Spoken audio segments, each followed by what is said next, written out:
ఈ రోజు మాకు M3 సెమ్ ఎగ్జామ్ అయితే ఉంది. అయితే ఈ వర్షంలోనే రెడీ అయిపోయి కాలేజ్కి అయితే స్టార్ట్ అయిపోయి ఎగ్జామ్ రాద్దామని చెప్పేసి ఇంకా మన త్రివిగాడు అయితే మార్నింగ్ లేచి గుడికి వెళ్ళి వచ్చాడంట M3 ఎగ్జామ్. గుడికి వెళ్ళి ఏం చేసేవారు అని అంటే ఓం నమః శివాయ.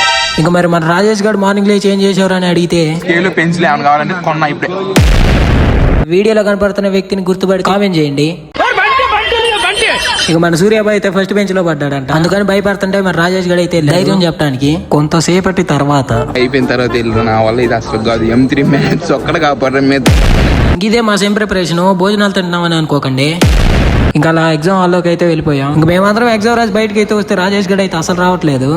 మన హర్షబాయ్ అయితే క్వశ్చన్ పేపర్ ఎలా వచ్చిందని అడిగితే పేపర్ చాలా టఫ్ గా వచ్చింది. క్వశ్చన్స్ అన్ని అవుట్ ఆఫ్ సిలబస్ నుంచి వచ్చాయి. చాలా టఫ్ వచ్చింది పేపర్. అసలు అవుట్ ఆఫ్ పోర్షన్ క్వశ్చన్స్ అయితే మస్తుగుండే. Justice for హర్షబాయ్. ఇక మన హర్షబాయ్ అయితే M3 ఎగ్జామ్ అని చెప్పేసి బుల్లెట్ బైక్ అయితే వేసుకొని వచ్చాడు. దానికి వీడు చేస్తున్న షో అయితే చూడండి మీరే. ఓయమ్మా చాలా చిన్న సెకండ్ ఎవరా నీలో నా బట్ట